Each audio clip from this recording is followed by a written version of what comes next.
at a Lebanon County restaurant. I've done this probably 70 times. It's D-Day.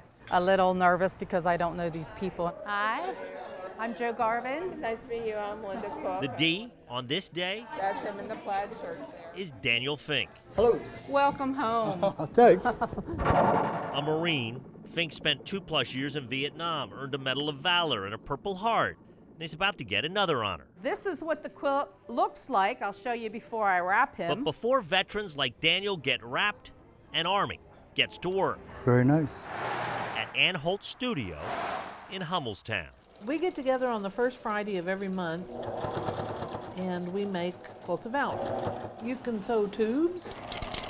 A legion of women designing patterns, cutting fabric, then piecing it back together. They each have their own personality, and that's what makes them special. It's all hands on deck and on sewing machines, all on a mission. For a lot of veterans, this is the first time that anyone has ever officially said thank you. Welcome home. The quilters have especially warm feelings for Vietnam veterans who got a chilly reception. They were spat upon. They were called baby killers. Decades of pain and scars eased by quilts and hugs.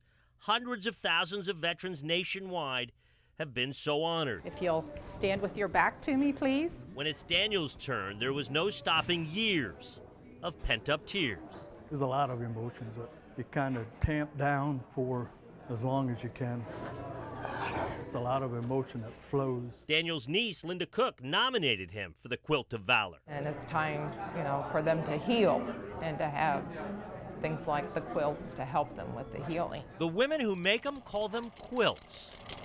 But to the vets who get them, From the bottom of my heart, we appreciate this. these are comforters. Thank you. No, you're welcome.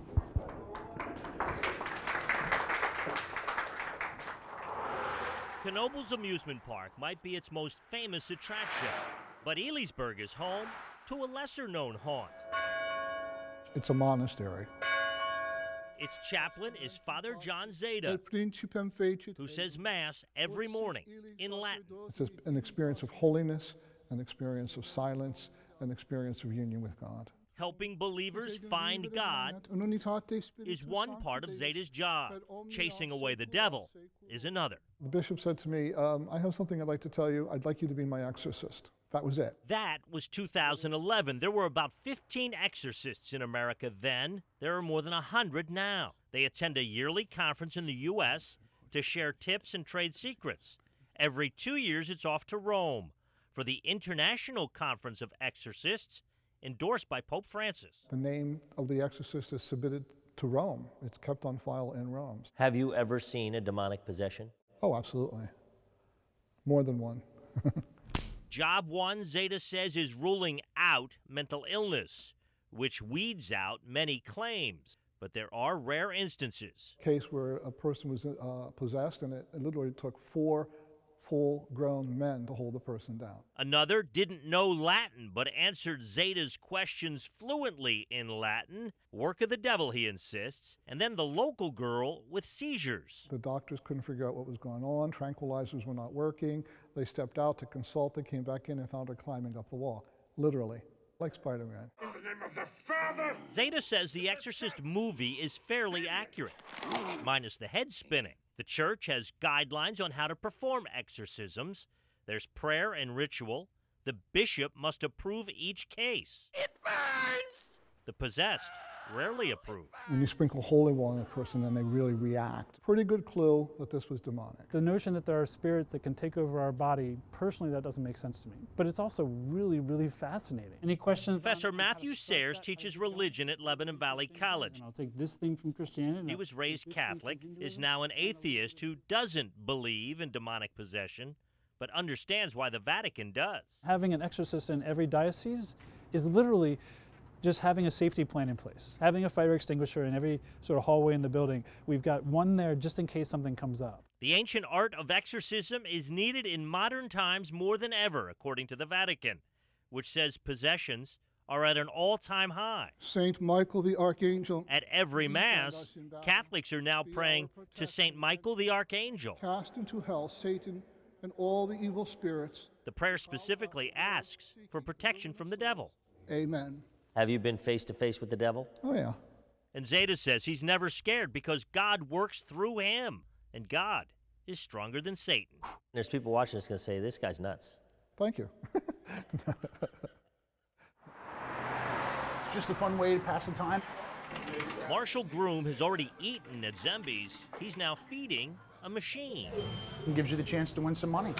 It's a skills game, and Marshall prefers it to the lottery or slots. This pays more often. It keeps me more involved. Instead of just scratching a ticket or mindlessly pressing a button, I stay focused and, I feel like I'm actually playing a game versus just, random chancing it. Last Friday we paid out $6,000. Angelo Carianis owns Zemby's and says these games create lots of winners. It's definitely helped my business altogether. My staff makes a couple more dollars. And Angelo shares his profits with local charities. I've given UCP money 2 times. We've given them a total of $5,000. But the state is not so charitable. The seizure of machines will continue and prosecutions will continue. State police say they're illegal and have seized 75 so far this year. All gambling, which is not authorized or is not legal, is illegal in the Commonwealth of Pennsylvania. But the courts have not been so clear, and that ambiguity has fueled an explosion across the Commonwealth. Thousands of machines are now in convenience stores and pizza shops. I think the current situation is unacceptable.